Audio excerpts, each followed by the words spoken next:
दोस्तों, जौनपुर के चर्चित दूल्हा हत्याकांड मामले में इस वक्त बड़ी खबर आ रही है। जी हाँ, जिस तरह से आप लोगों ने तमाम सोशल मीडिया के प्लेटफार्मों में देखा होगा कि जो आज़ाद बिन की बहन सौम्या है, वो आज जिलाधिकारी और एसपी के कार्यालय पर धरना देने आने वाली थी। जी हाँ, उसने एक मैसेज भी अपने सोशल मीडिया के ग्रुप में और प्लेटफार्मों पर चलाया था कि आज जिलाधिकारी के कार्यालय पर पहुँचेगी और धरना प्रदर्शन करेगी, क्योंकि उसने पहले भी एक बार समय दे दिया था कि 30 तारीख तक अगर जो बाकी के हत्यारोपी हैं यानी भोले राजभर और प्रदीप बिंद इनके खिलाफ कार्रवाई नहीं होती तो इसी तौर पे वो धरना देने को बाध्य होगी। ऐसे में आज वो तारीख थी, लेकिन आज ये धरना स्थगित हो गया। जैसे कि आप लोग जान रहे थे कि हम धरने के लिए आज निकलने वाले थे, लेकिन हमारे जो मुख्यमंत्री आदित्यनाथ योगी जी हैं, उन्होंने अपॉइंटमेंट दिया हमारे भदोही के सांसद डॉक्टर विनोद जी।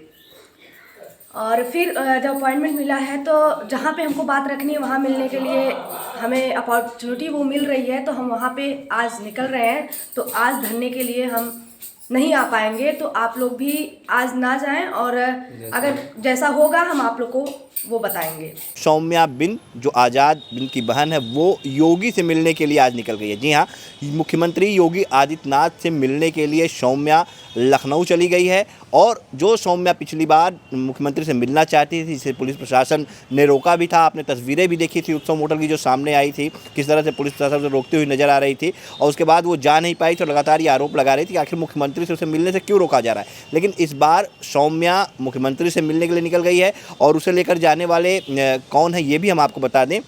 भदोही के सांसद डॉक्टर विनोद कुमार बिंद। जी हाँ, उसने जो वीडियो जारी किया है सौम्या ने, उसमें ये बताया है कि आज वो धरना देने वाली थी, आने वाली थी जिलाधिकारी के कार्यालय पे और एसपी के कार्यालय पे, लेकिन जो भदोही के सांसद हैं डॉक्टर विनोद कुमार बिंद, उनके ज़रिए अपॉइंटमेंट मिला है मुख्यमंत्री के यहाँ से। तो ऐसे में वो मुख्यमंत्री से मिलने जा रही है और अपनी बात को जो है मुख्यमंत्री योगी आदित्यनाथ के सामने ही रखेगी। आज सौम्या की मुलाकात मुख्यमंत्री योगी आदित्यनाथ से हो पाएगी?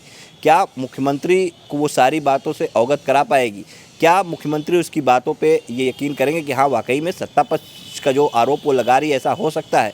क्या क्या आरोप मुख्यमंत्री से मिलने के बाद वो लगाती है, किस तरह की शिकायत वो मुख्यमंत्री से करती है और मुख्यमंत्री से उसकी मुलाकात के बाद किस तरह से पुलिस हरकत में आती है, क्या कार्रवाई करती है, क्या जो फरार हत्यारोपी है भोले राजभर और प्रदीप बिंद उनके ऊपर कार्रवाई होती हुई नज़र आती है? क्योंकि जिस तरह से 1 महीने का वक्त जो है बीतने को आ गया, 30 दिन का, और अभी तक भोले राजभर और प्रदीप बिंद पुलिस की हिरासत में नहीं आ सके, पुलिस उनको पकड़ तक नहीं पाई है, उनका सुराग तक नहीं लगा पाई कि आखिर वो लोग कहाँ हैं, जबकि रवि यादव इनकाउंटर में ढेर हो गया है। तो ऐसे में बड़ा सवाल पुलिस प्रशासन और जौनपुर की कानून व्यवस्था पर भी उठता है कि आखिर ये हत्यारोपी हत्या करने के बाद कहाँ फरार हो गए हैं।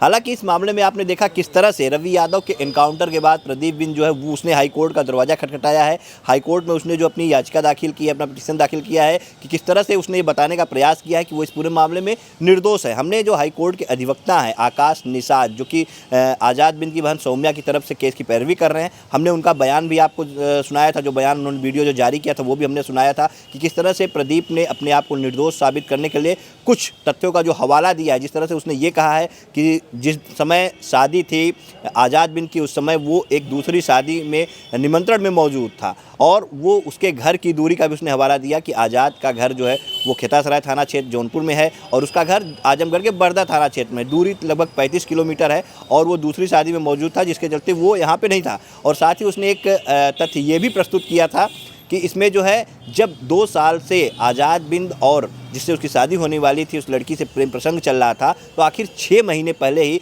प्रदीप बिंद का उससे विवाद क्यों होता है, इसके पहले कोई विवाद प्रदीप से उसका क्यों नहीं होता है, ये भी उसने दिया है। साथ ही उसने एक तथ्य और भी प्रस्तुत किया है कि भोले राजभर जो है वो उसका दोस्त है और शोले राजभर जो भोले का भाई है उसने कुछ महीनों पहले जो है आज़ाद बिंद की पिटाई की थी, उसके हाथ पैर तोड़ दिए थे और वही नाराज़गी की वजह से इन लोगों ने भोले राजभर के साथ प्रदीप बिंद का भी नाम जो है इसमें शामिल कर दिया है और वो पूरी तरह से इस पूरे मामले में निर्दोष खुद को बताना चाहता है। लेकिन फिलहाल इसमें जो है अगले सप्ताह की सुनवाई के लिए तारीख पड़ गई है। अब उस पर सुनवाई होगी, माननीय उच्च न्यायालय क्या उसमें सुनवाई करता है, क्या उसकी याचिका को जो स्वीकार किया जाता है उसे राहत मिल पाती है या नहीं, इस पर नज़र रहेगी। साथ ही भोले राजभर को लेकर के कुछ खबरें आ रही थी कि शायद वो जौनपुर के दीवानी न्यायालय में सरेंडर कर सकता है, तो उसके लेकर भी पुलिस जो है मुस्तैद है, तैनात है। लेकिन अभी तक न भोले राजभर का पता चल सका है न तो प्रदीप बिंद का पता चल सका है। आखिर ये हत्यारोपी कहाँ जाके छिप गए हैं? जौनपुर की पुलिस यानी योगी आदित्यनाथ की पुलिस साफ तौर पर कहें तो इन हत्यारों को ढूंढने में अब तक नाकाम साबित क्यों हो रही है? बड़ा सवाल पुलिस प्रशासन पर उठता है।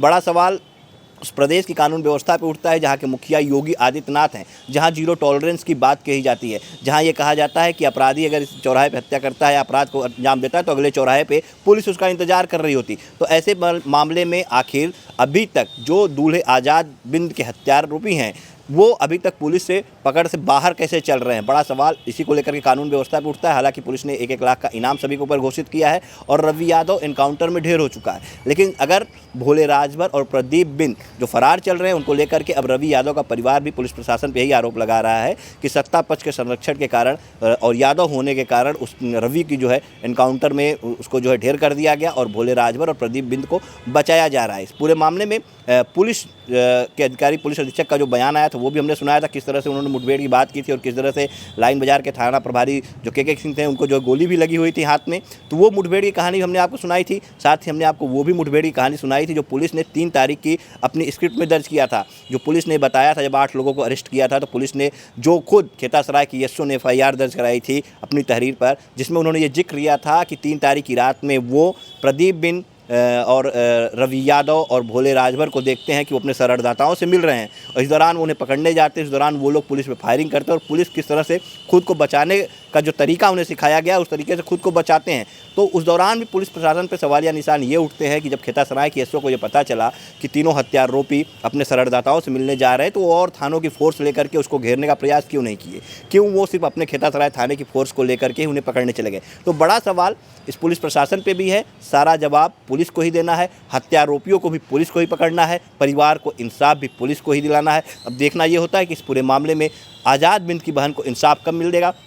फिलहाल वो इंसाफ की गुहार लगाने मुख्यमंत्री योगी आदित्यनाथ की शरण में पहुंच रही है, वहां जा रही है। क्या उसकी मुलाकात हो पाती है या नहीं हो पाती है, जो कुछ भी होगा हम आपको जरूर अपडेट करेंगे।